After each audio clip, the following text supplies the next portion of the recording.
Thank you, Bileam. Thank you, Music Hackspace, for hosting this event and allowing all of us to share our ideas about NFTs.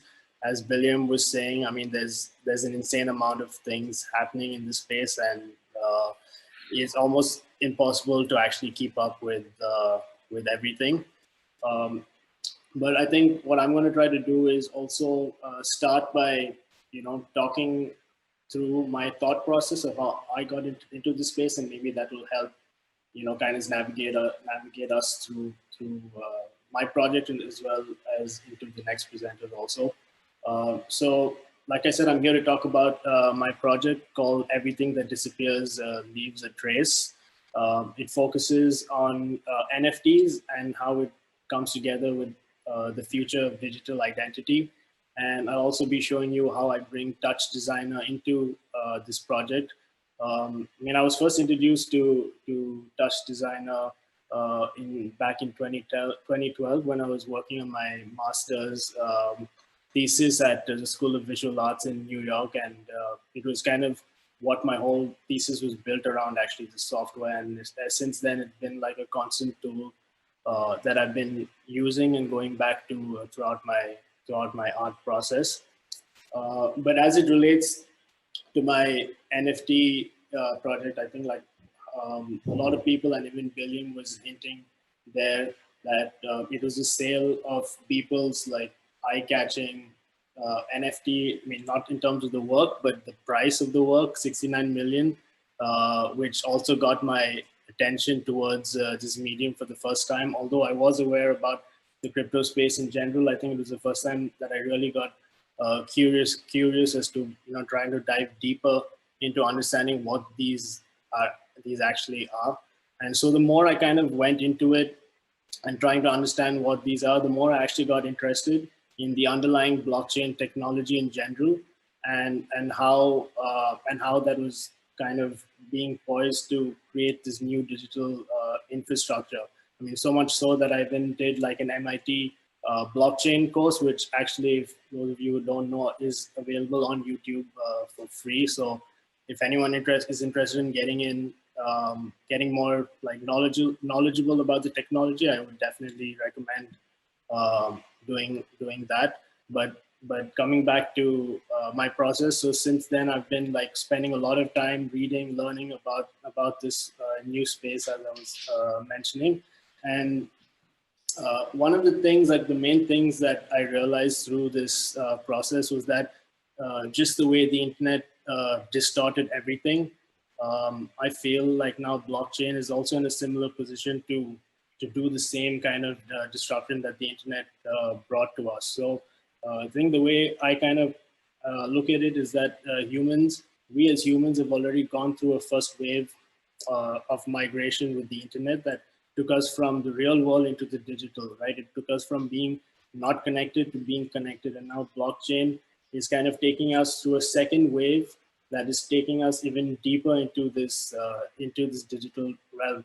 And what's most fascinating about this space is that the rate of adoption of this blockchain technology is even faster than that of the internet. So you can even imagine how powerful this kind of trend is. And I feel like it's really not slowing down anytime soon.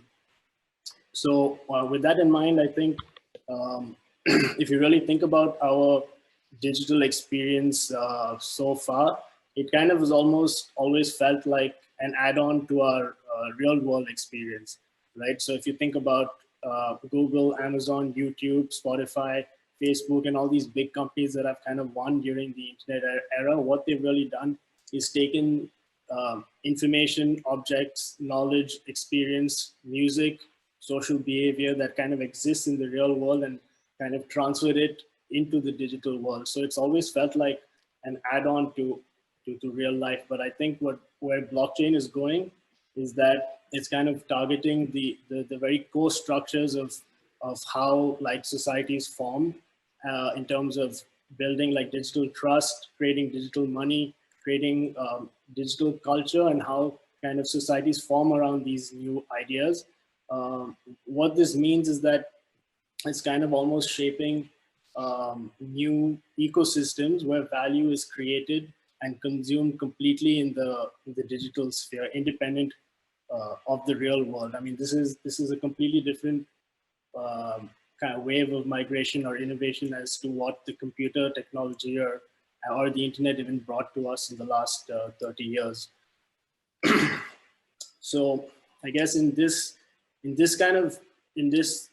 future, I feel at least where we're heading, I don't think our digital life is going to seem like an add-on anymore. It feels like where this whole space is going, it feels like we're going to kind of exist simultaneously in both these spaces, and they're going to be as real as each other in terms of money and all these other aspects that are being built in this whole space. So I think it is within this context of immense change that's happening in our environment that we also need to keep in mind when we're thinking about NFTs, right?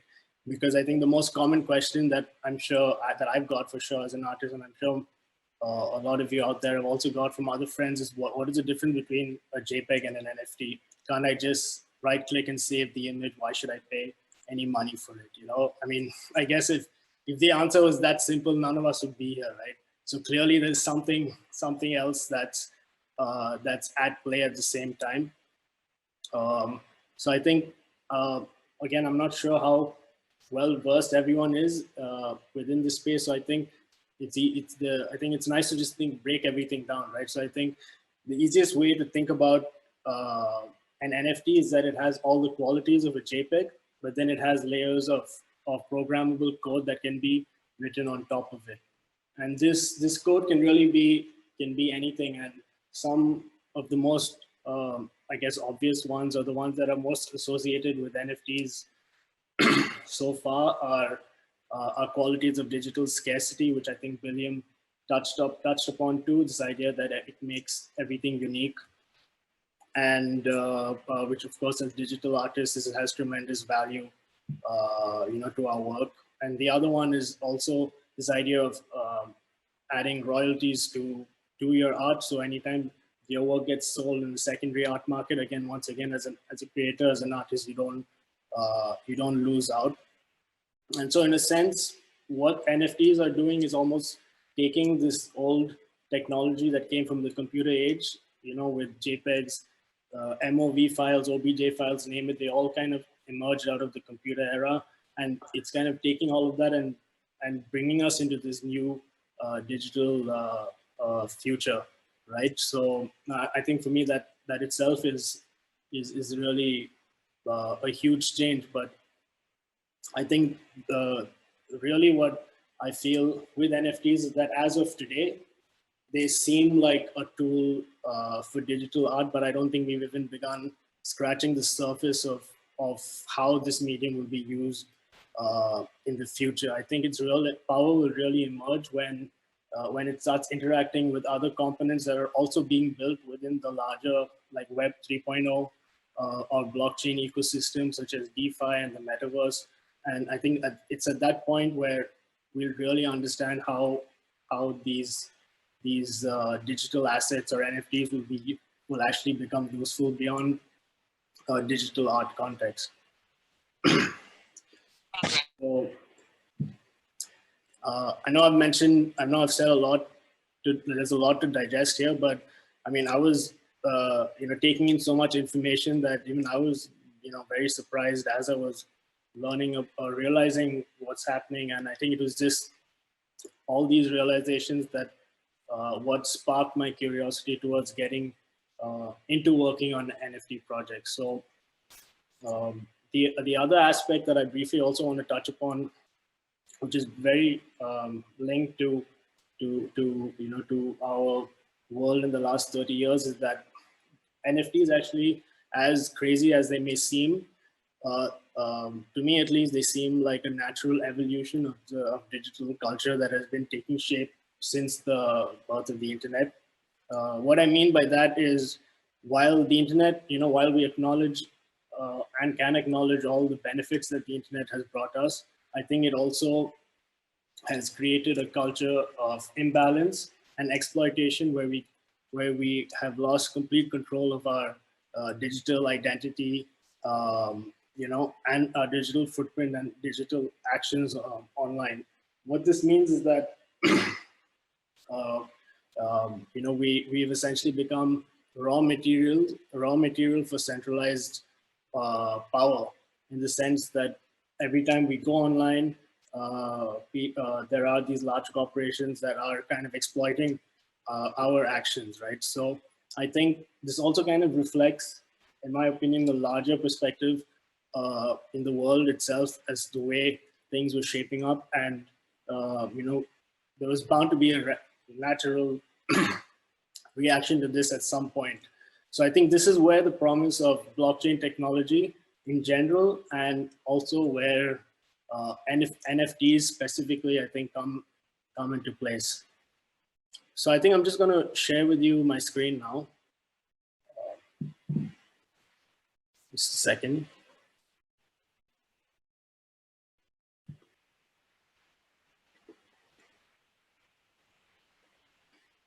Yeah. So what I'm showing you now are examples of some of the most famous NFT projects that are out there so far.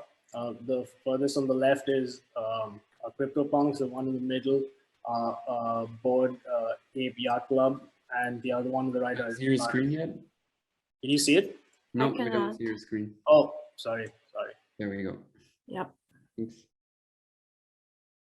Okay, can you see now? Yep. Okay. So, yeah.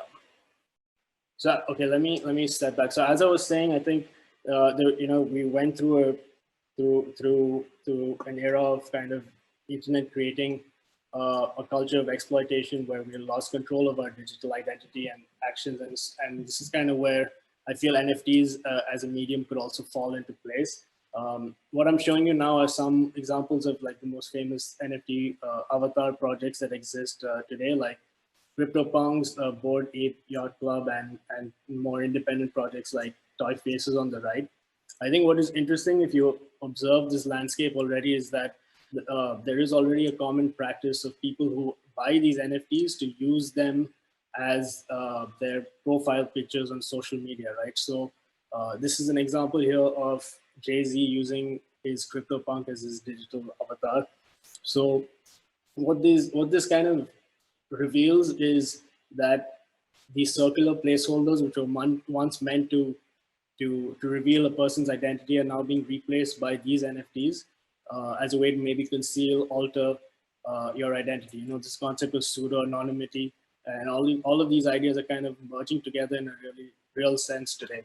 And in this way, I think art as identity already seems to be the first use case for NFTs, even though I don't think this was even perhaps intended to be so. So I think where I'm coming in and where my interests lie is, if you take this already existing culture and take a few steps forward and imagine if you had the same NFT and then you wrote a programmable layer of code on top of it that connected it to your digital footprint, let's say your digital identity and all your actions. And let's say, for example, if companies like Google and Facebook wanted access to it, they would have to pay you in some form or the other, right? So I think for me, it is here at the intersection of art, going beyond a pure aesthetic use towards an actual functional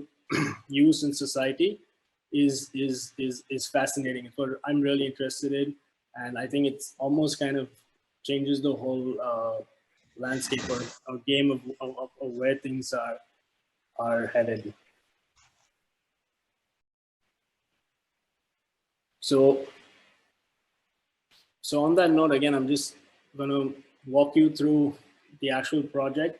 Again, it's called Everything That Disappears Leaves a Trace. And as I was mentioning, it kind of explores this idea of NFTs as digital identity. And the project actually began as a kind of a participatory experiment to explore the future of art and identity by first creating an NFT based on your portrait, with the anticipation that as we migrate into this future, that I've been talking about, this could directly be tied to your digital identity. It then evolved into a way to also depict this idea of this great human migration taking place from the real world to the digital. So I began melting portraits of people who were born on or after Jan 1st, 1983, which kind of represents the official birth of the modern internet. And again, over here on the left is I'm just imagining if Kim Jong-un participated in this project, this is probably how his digital avatar would look like. It's just an illustration of that idea. Okay, so how does this all work? Essentially, there are kind of 3 steps to it. You submit a portrait of yourself. I then take that portrait and convert it into a 6-second moving image loop, which kind of represents the human portrait melting away. And then I get a trace from that melt, which I then keep with me as a physical print. So I mean, again, it's another zoomed in version of the same idea. I think it is at this point where TouchDesigner comes in for me. I use TouchDesigner to create these melting characteristics, and actually it was inspired by one of Bileam's tutorials that he had done some time ago, and where he was taking pixels and distorting them. And for me, like the minute I saw that, it just reminded me of this whole like this idea of this portrait just vanishing, this person vanishing away, and so kind of aesthetically and conceptually just fit into these ideas that I was having, and so this is what you have. This is what you have here. And as I was saying, the melting portrait kind of represents the humanity kind of moving away from the real and into the digital, and the physical trace that you see on the right here represents the remains, so to say, as humanity continues on this digital journey. And I'm just going to play a little clip here of how I work with TouchDesigner. As I was saying earlier, I mean, I've been using TouchDesigner for a long time, but really the way I use it is very experimental. I don't see myself as like being very like tech savvy or anything, but I almost like to let it dictate where my art goes rather than me coming in and trying to create something unique, because I think that's where I find the most value. Because I mean, at the end of the day, it is a computer program, right? So it thinks in a very different way, and if you just let it do its job, then it kind of adds another layer of texture, character to my work, which I guess alternatively I could not have imagined. So here I'm just playing with different images, creating different characteristics, tweaking different variables, and just until I kind of reach an aesthetic that I'm happy with. And that's kind of what you see happening here.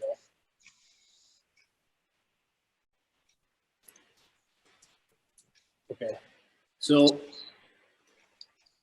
I think as I was mentioning again, just to kind of briefly wrap everything up, it is a participatory project. So if anyone wants to be part of this project, feel free to get on my website and submit a portrait, and I will create an NFT, which I then gift back to you. Actually, I forgot to mention that part, but the way this actually works is you submit a portrait of yourself, and I make an NFT that I mint and I gift it back to you, so you have an NFT for yourself.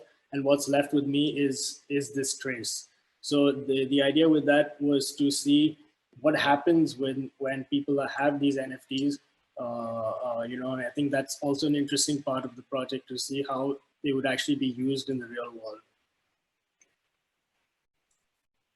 And I think if there's one thing I want to leave you guys with in my presentation today, is that this whole NFT landscape kind of reminds me of the influential German artist Joseph Beuys and his expanded concept of art that he kind of developed in the 1970s. I'm not sure if you're aware of his work, but he kind of believed that life is a social sculpture and that everyone helps to shape.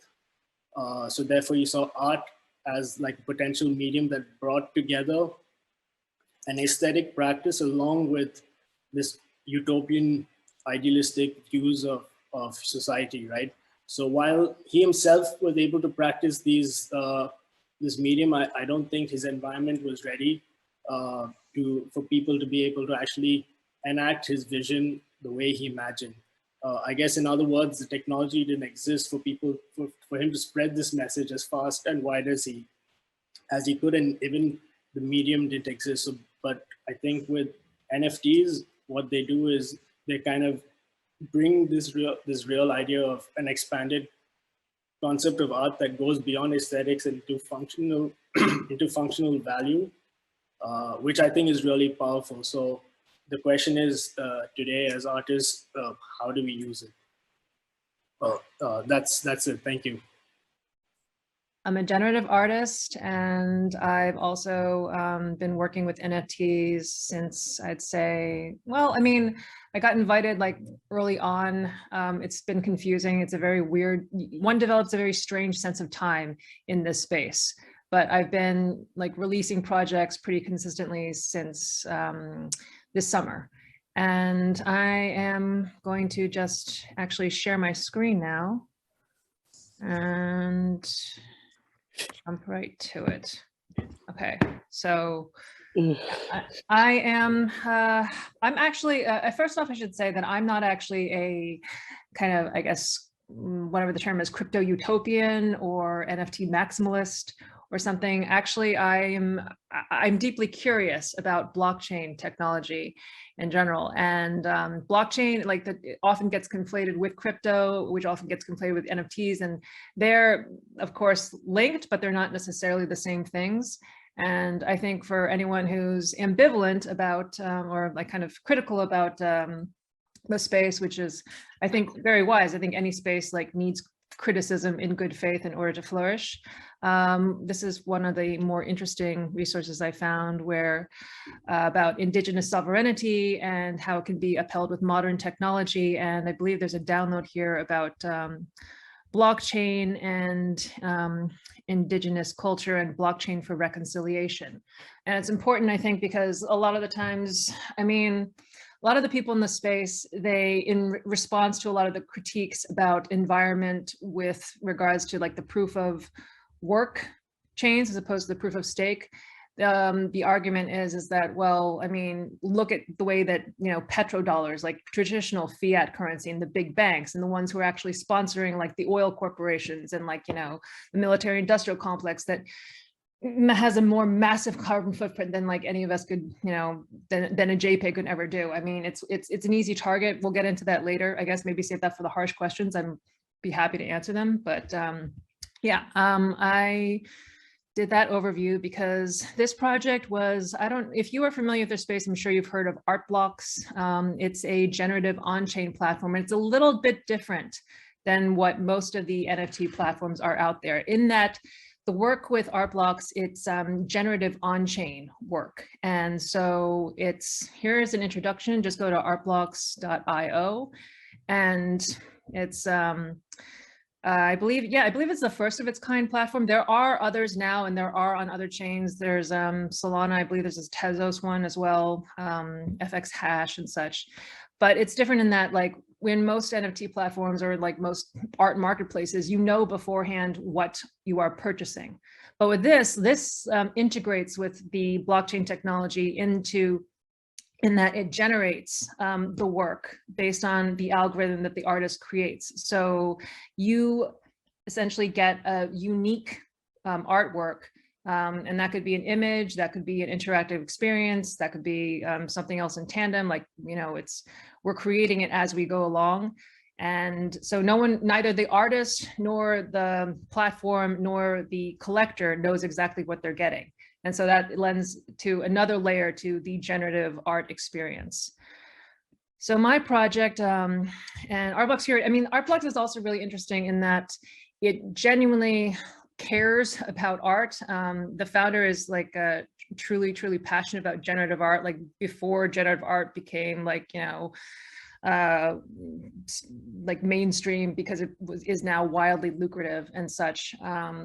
But I think that really matters, and it operates with a curation board. So it has people from who both bridge technology, the digital world, and also the traditional art world. And so it's interesting because one of my heroes, Robert Irwin, who is, you know, one of the leading light and space artists from like the 1970s, Southern California, like someone who was part of his studio is actually on the Art Blocks curation platform. And I'm really looking forward to seeing his show in Berlin later this month. So that's really cool. And he was actually very against, you know, all digital art or like even like photographic documentation of his work.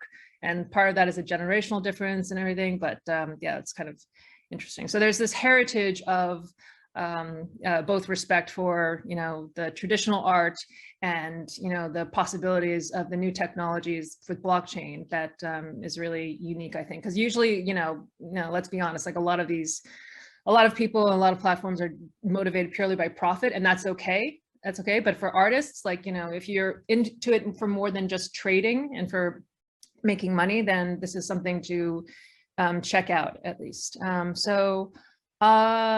so I've been making, at this point I was making, I've been up to 777 days of generative art. I'm like one of those people who make like a, you know, new generative artwork every day. And so I kind of infused everything into this project that I wanted to be able to, you know, appeal with to audiences with pretty colors and such, but at the same time, this grew out of this. I'm going to show you the live view. Yeah, my computer is running like crazy right now. So this is generated like from 14 kilobytes of code written in P5.js. So this isn't TouchDesigner, sorry, but I feel that a lot of us generative artists, like we kind of work across platforms. And I know a lot of people who work like purely with like P5.js or processing or, you know, open frameworks or something, who mock things up in TouchDesigner. So it kind of like all lends together. And for those of you who are, you know, who share work online, social media, I'm sure you can relate to how compression and the file size limitations of the big data platform severely limits our experience of digital artwork. I think there's a sense that because if you're online, you can experience and you can connect and you can know any kind of digital artwork that is available because it's all digital, right? It doesn't matter. But that's actually not true, because what I share on like Instagram and especially Twitter is maybe like 1/10 of what I make and like what I can share because of like compression, like renders like videos especially, or like motion artwork, like very like unrecognizable. Or so if you're making something that like is infinite in a way that is like goes beyond like the 10-second or whatever kind of 30-second timeline and then is very intricate architecturally, then you just can't steer it. So like that was part of what this was grown out of. But another part, and here's where it gets conceptual, because I actually developed this in tandem with a solo show in Berlin. Let me see, where's this Zoom thing is kind of messing up the, sorry, one second.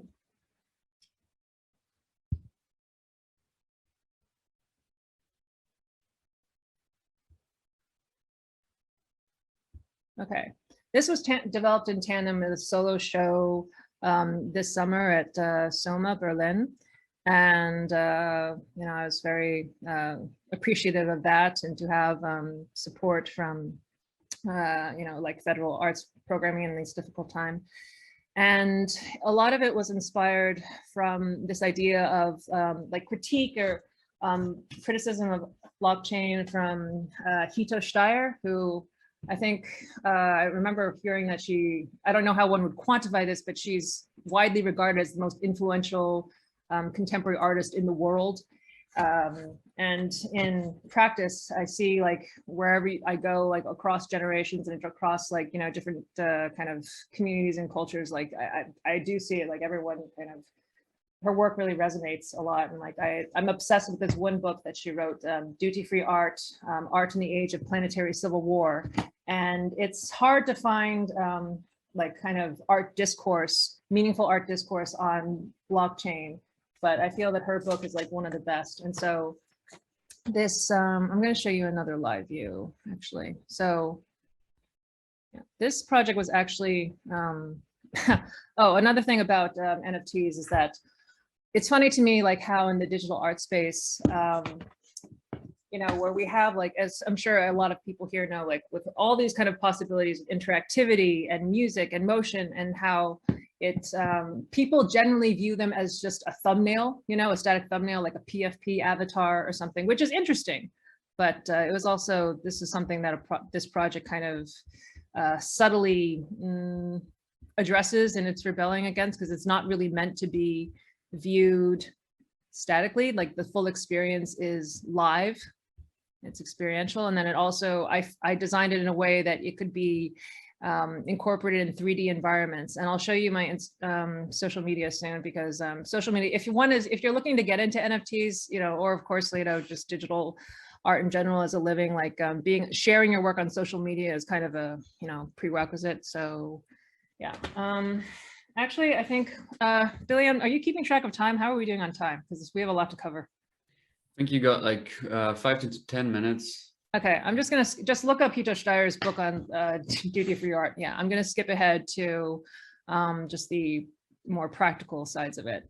Yes. So yeah, I mean, it's an interesting time, and again, I'm insatiably curious, not being critical. Like there's this kind of collision right now between like the traditional art world and the this new media NFT space that is really fascinating, because the traditional art world, I mean, I feel that a lot of the criticisms that are levied against the NFT space, however valid, you know, they are valid, but like if you actually know so much about like how contemporary art operates, like, I mean, it's just like there's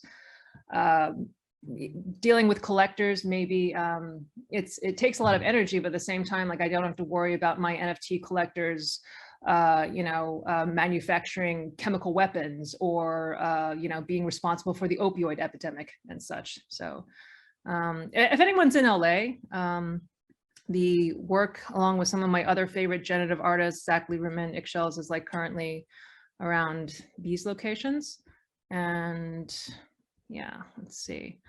And of course, I'm sure many of you know that in order to, even just to like familiarize with the space, it's just being on Twitter is essential, Twitter, Discord and such. I would say more so than Instagram these days, but like, of course, a lot of artists are still on Instagram because it's much more of a visual experience.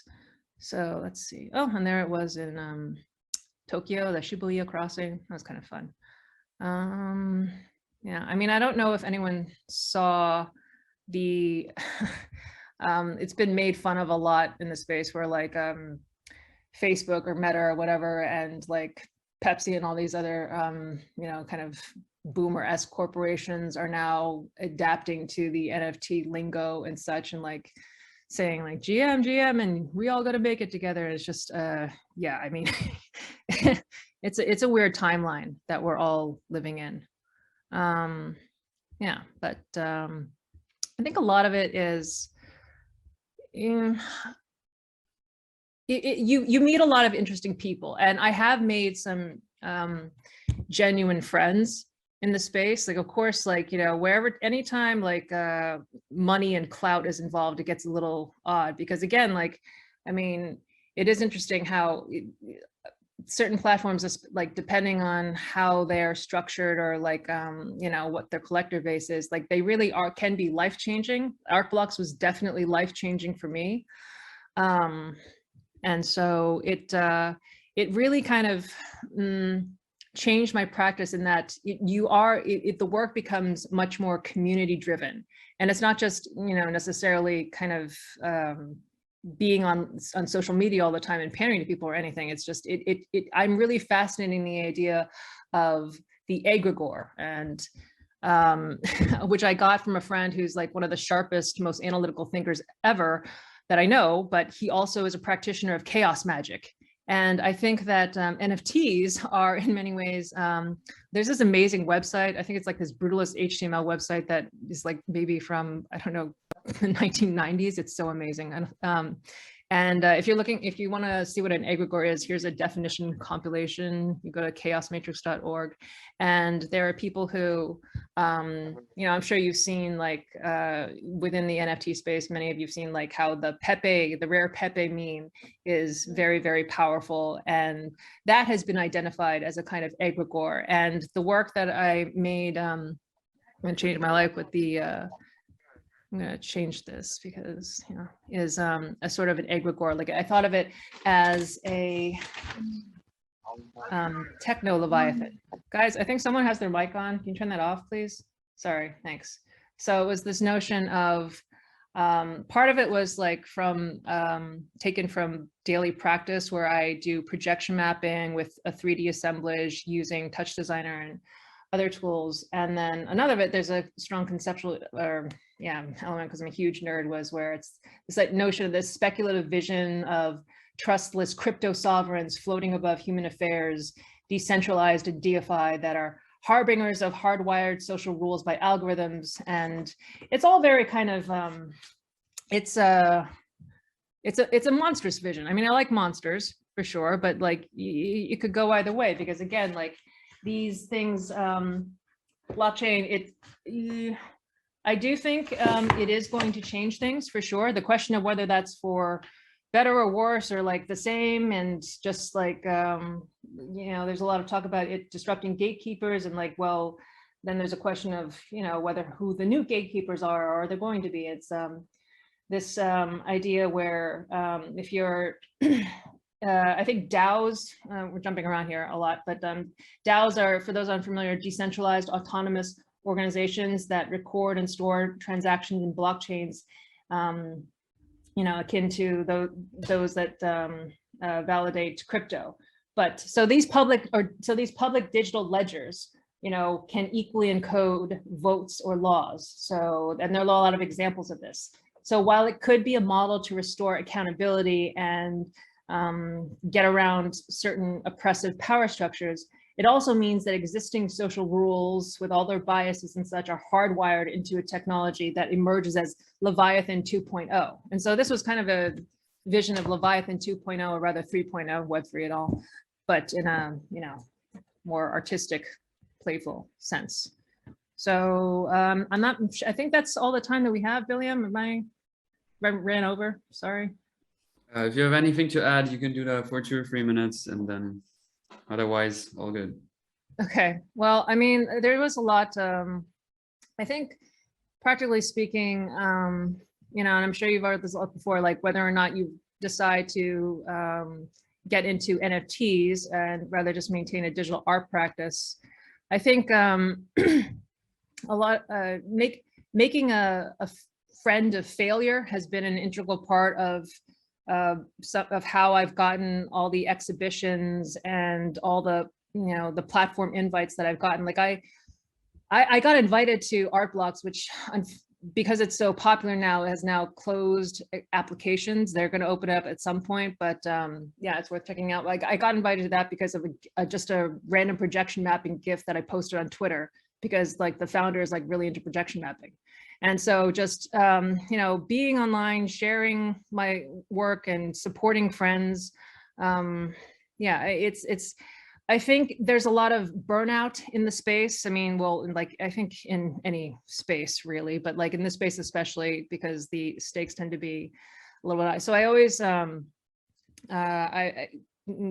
approach it as something as not trying to get something, but rather to release something, or like express something that I need to like release. So I've been doing a lot of things where, and then also in social media, because Facebook sucks so much, that carousels, like sharing carousels and info and like poetic excerpts that help keep you inspired, is something that for those of you who want to start a daily art practice or daily generative art practice, because that really is extremely helpful. I mean, that is more than anything. I don't social climb. I don't kind of network. I don't even know who like the biggest clout holders are in the space. I just kind of focus on my art and such. And so that more than anything will help you kind of maintain mental health, because like that's really important and such. So yeah, take care of yourselves. That's the most important thing I probably to say. All right, thank you. There's one thing I'd actually like to ask you before I stop the recording as well. Is what sort of your background? Like, what did you study? Do you mention that? Oh, yeah, I'm actually completely self-taught when it comes to programming and such. I studied industrial design, so it was a very dilettante approach. It was kind of a new Bauhaus thing where, yeah, we kind of jumped across mediums, which I think kind of explains a lot about my practice, because I'm sorry I didn't have time to show you all the examples that I want to do to really drive home a lot of the points about this space, but it's just so much information. But again, like you can access this all like on my Instagram, my Twitter, and then ask me questions. Yeah, there in the comments. All right, thank you. Okay, so yeah, my name is Pablo Alpe. I'm based in Valencia, Spain, and I'm an electronic engineer, creative coder, and also professor of interaction design in the University of Design and Arts here in Valencia. I started working in like an engineer for several years in different companies until I joined Javier Mujica, is a friend and artist, and we started Bileam Studio. In our studio, we are a multidisciplinary creative studio, and our work is in the intersection between art and technology. And we work both digital and physical, real-time interactive installations. At the beginning, when we started 8 years ago, more or less, we worked a lot with creative coins, processing open frameworks, and also with some softwares like Unity or Unreal Engine for more big and multimedia experiences, until we get into TouchDesigner. And well, since then, TouchDesigner is like our main software where we build all the interactive and real-time installations. I would like to thank also all the derivative team for creating an amazing software, and also the community that's all the time like working and creating new workshops, tutorials, and meetups. And then this is a little bit of my personal work. I've been working for the last years. I am an enthusiast of mathematics, physics, science. So all of my work try to like simulate natural phenomena and natural movements and organic behaviors. All of the work is done using TouchDesigner. I also add some electronics to get some real-time data for some interactive visuals. I'm also like for 2 years now working and studying a lot of GLSL, and I'm working inside of TouchDesigner with the shading languages. It's been tough, but I'm still like trying to learn as much as possible. Well, when getting in the NFT space, that's why we are here today. Well, I want to say also that English is not like my main language, so maybe I will not like express myself correctly in some point, but afterwards we can like chat and I can express myself better, like if you ask me more questions. When talking about NFTs, like everyone, it has been like a very hard to digest year with a lot of things happening, as both of the speakers said. In some way, like changed our lives as digital artists or generative or creative coders. At the beginning, I was a little bit skeptical with the NFT world because I'm not into any type of investment or stock investment or cryptocurrencies and stuff. So at the beginning, I was a little bit skeptical about it. So then I tried to study and to learn as much as possible of all the information I got from the internet, and realized that NFTs is the only possibility that we as digital artists can really have an authenticity, a certificate of authenticity, and then we can like move and sell and yeah, have some incomes of our daily work, right? And also I'm studying a lot about how NFTs can also go into another type of projects, not only arts, like for example, to more like health medical things, or more like also in food. It's very important to have like all the the information of what it started and now what you are eating, what it's from. That's kind of very important. And well, when I finally decided to go into the NFT world, I created one of the first series I created was this layer series that I worked this layer series using DLSL inside of TouchDesigner. As I said before, I really love like all the physics and optics and reflective mathematics thing. I don't try to be very accurate. I prefer to be like comfortable with the aesthetic and with the minimal look that's kind of the work I like doing. And I want to show now, sorry. Oh, sorry. You can see it now? Yep. Okay. Okay, now here we can see the same thing working in TouchDesigner. It's not a very complex project because all the main part is done using GLSL. I use some chops just to get the mouse playing around with the visual, and then I have some noise in order to instance these like all the bubbles, and then some post process, and then I built everything inside of GLSL. One thing that I was not very comfortable with NFTs at the beginning was that I am really, as I said before, I'm used to building interactive things. So I didn't want to just really like export a movie and because I'm not really comfortable with. Well, I am comfortable, but I am more comfortable if I build like interactive things because I like that the observer and the people that be part of the art. So yeah, here in TouchDesigner, I can like interact with the different shapes and merge different shapes, but I couldn't do that like when I first minted my artworks, like MP4 or MOVs or GPs, PNGs. So that's why I started studying about how to build interactive NFTs and how to get them working in the browser. This was kind of difficult to me because I'm not very experienced programmer in the browser. So it was kind of hard to me to like all my knowledge in creating interactive installations using the designer. How can I port them into the more browser experience? So I'll go back to this. So that's when I started some of the interactive NFTs. I used GLSL for create all of them. I want to also thank that people like Patricio Gonzalez that made possible the book of shaders and also a GLSL canvas for us that are not very into like browser programming to get into GLSL with a browser. And then I use this I made these ones in Hit the Nuke. That's a platform. I'll go. Sorry again. Yeah, I want to show this in real time. This is in Hit the Nuke it's in my portfolio in Hit the Nuke, where I can see all the interactive NFTs I've been working on. This is kind of similar to the layer series, but with more a cell look.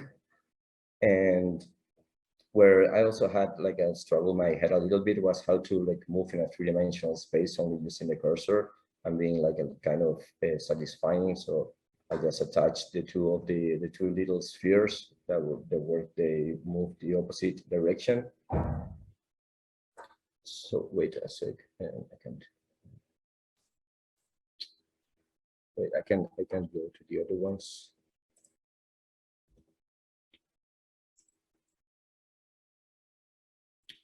Sorry.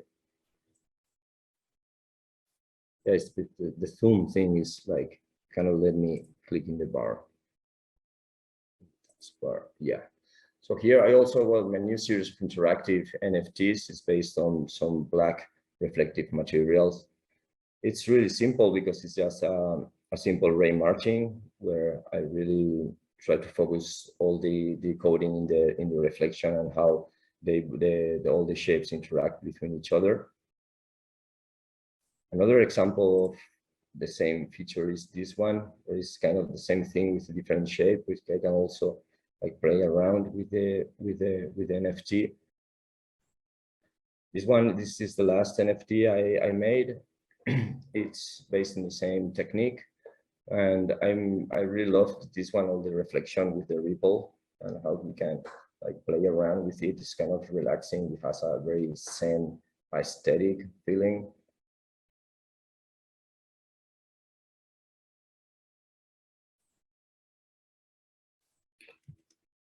Okay. And well, this is like all I started NFTs, being around NFTs since summer.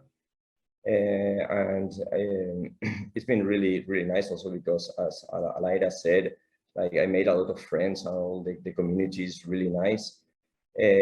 As she said also, when money is like in the middle, sometimes it's not as good as it's not in the cocktail, but you know the community is really nice, and we're making a lot of friends. One problem that I had, and Alida said correctly, that everyone that wants to go into like NFT space has to be into social media a lot, like Instagram and for sure Twitter. I had no Twitter until this year, thanks to a lot of people that told me that what Alida said, that it's a requisite, it's very important, and to be Twitter and to post and to be like every day posting new work and being active in social media. I'm not very good promoting myself. I'm not very good in social media. I really kind of hate it, but well, we have to do it, and well. And then last I want to share is a premiere project that we in the studio are working on. It's based in the collaboration of human and machine in order to create NFTs. I've been working with robotics like for 3 or 4 months, like interacting with them with using TouchDesigner and other platforms.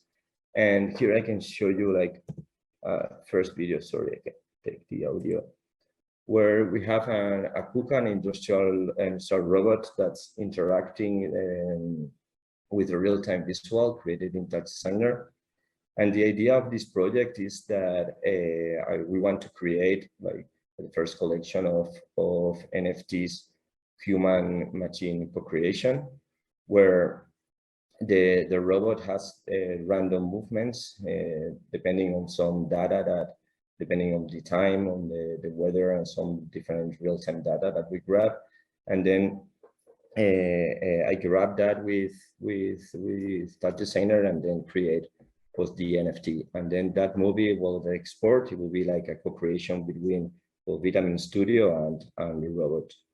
This thing, our idea is to do with 5 artists, 5 generative artists, in order to create a big project of 5 NFTs co-created with the robots and the human machines. I want to share this TouchDesigner file with the one I use with the robot and show you a little bit. Well, it's based with it's using the Flex Solver, so it's a little bit messy, and maybe it's not going to have the correct FPS because I'm in a not very strong laptop. But yeah, here is the idea that this idea will have the box that's like the screen that's moving with the robot, and then moving the different position of the axis. I have like four data coming into input from the robot, the X, the Y, and Z, and also the rotation of the last axis, and I can get all the data in real time, and then the visual will be generated randomly. Now with these sliders, it's not as fine tuning as with the robot, because I have like the 360 rotation just with 0 to 1. But well, this is kind of the idea of the project, and also afterwards we can talk, because we will be doing like an open call for generative artists that want to enter this project and create artworks with the robots, and then we will mint like the whole collection in some NFT NFT platform. Yeah. So okay, I don't know if I was very fast. But if the time is it's okay. Meantime. Okay. All right. Yeah. So thank you.